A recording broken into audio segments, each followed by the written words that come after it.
So this is a Protestant church? No, no, it's Roman Catholic. Oh, because you called him a pastor, wouldn't he be the father? Father. Okay. Well, a pastor is a pastor. Okay. A rabbi is a pastor. A priest is a pastor. And I didn't go to Itchkick. Yeah. Okay. We were all pastors, and I said to him, you know, we raffle a Cadillac every year, and we make about $5,000 profit on that raffle. But I noticed that you raffle a Cadillac every year. How much do you make? He says $5,000. I said, I have an idea. Why don't we join a Good Shalom Orthodox synagogue and a Roman Catholic church across the street from one another? Yeah. Let's do a joint raffle. Okay. What can be? We won't make 5,000 each. Obviously, we can't milk it to that. But it's a nice message. It's a good message. And supposing we each lose 1,000, we only make 4,000. Yeah. 3,500. Isn't it worth $1,500 of our income to make a statement to the community? Sounds like it is. He brought it to his board. I brought it to my board. They both passed on it, and we had this raffle. Let me guess. You made $10,000 each. We made $11,500 each. So there's a lesson in that. The community was so supportive of this step that we were. The raffle was drawn at Catholic High School, where we had a dinner dance. We went to kosher the kitchen there on Friday. They would not use it on Shabbos. And then Sunday was the dinner dance and the raffle. And if you didn't have your reservation, just for years, you didn't have your reservation a month in advance, you couldn't get in, because the community. And what you learn from that is, you know, people like peace. They do. People like outreach to one another. And we didn't daven together. No. I didn't have to pray to Jesus Christ, and they didn't have to pray to Hashem. I mean, it was we ran a raffle together. Yes. How can anybody be against that? And it shows that when you cooperate with one another, you get the world. The sum is greater than its parts? Absolutely. It was great. So that's what my initiation into working. Since that, very interesting that the Catholic Charities of Stamford gave its first humanitarian award ever to me. Mm-hmm. I thought that was, and this is only a few years ago. Now, let me ask you something. The Pope came on record, and you told me this, of stating that Judaism... Oh, let me tell you this. I'm going to interrupt you. This is 1990. Yeah. This is 1990. I go to this conference 20 and 20. At the end of the conference, we each submitted a paper, the Jewish paper and the Catholic paper. I had nothing to do with writing the Jewish paper, thank God. And the Pope took those two papers, and the following day, he delivered his own paper. Mm-hmm. I think he disregarded both papers. Smart. But then, after he delivered his paper, and he had a lot of spring in 1990, he was a young man, he said to his friends, "My Catholic friends, would you please leave? I want to spend some time with my Jewish friends alone."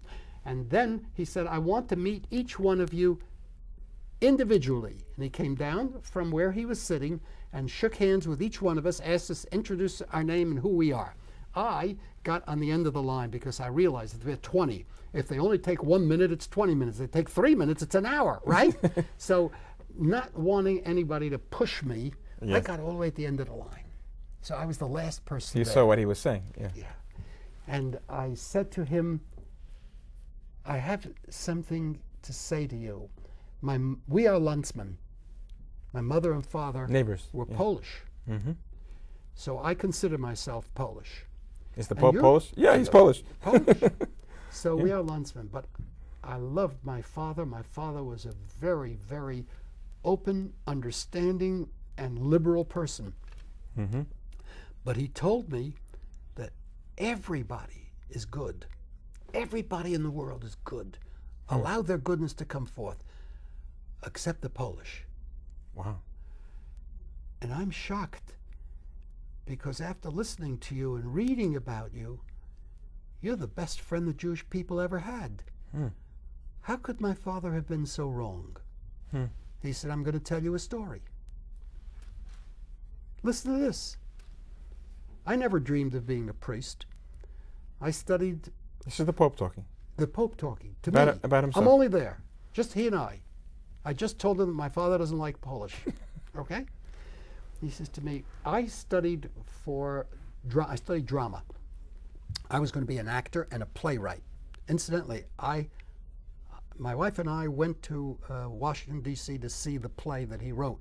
And it's a good play, but it doesn't have violence and doesn't have sex, so it'll never sell. But it's a good play. It's got a great message. Wow. So he says, I wanted to be an actor. And most of my teachers, it's a small school in Warsaw, most of my teachers were Jewish. And I'm going to tell you something, I was the favorite pupil in the whole school. 1939 September. The Nazis march in. They take the whole student body and put them in the courtyard and line up the faculty up against the wall, and they shoot them all dead. He said,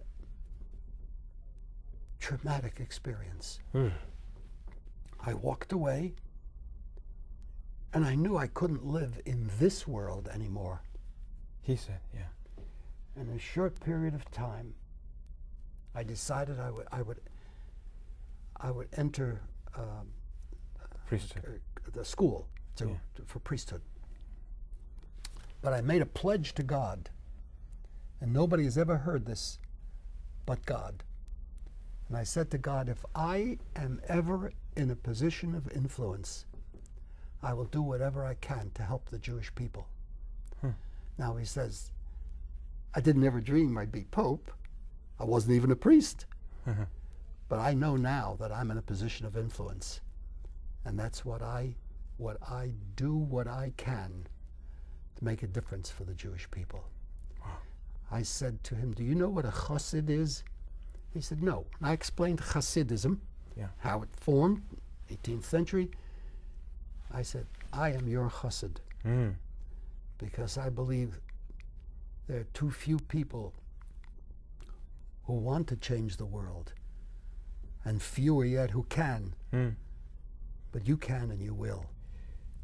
And I hugged him. I said, it may be inappropriate, but I can't control myself. And I gave him a hug. And you know what? I loved the man from that time on, from that moment on, that story that he told me, and his pledge to help the Jewish people.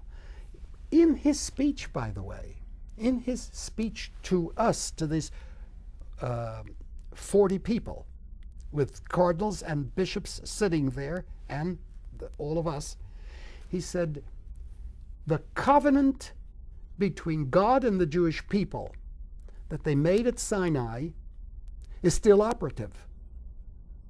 And Jews do not have to go through Jesus to receive salvation.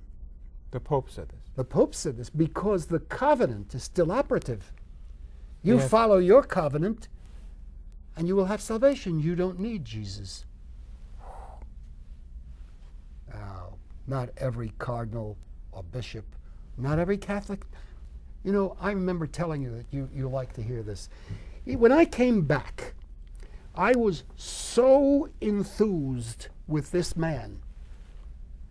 What I wanted to do, which is not practical, is that I wanted to go to every single person in the United States, every door, starting from Connecticut straight through to Los Angeles, and I wanted to tell them what you just told me. Good news, to tell them what I told you. But I knew that wouldn't work. It was then I decided that I had to retire. But that's a hard thing. You were handed a different pulpit at that moment, weren't you? Yeah. Oh, you want to hear something? You'll like this. You'll like this. I came back, and I was on fire.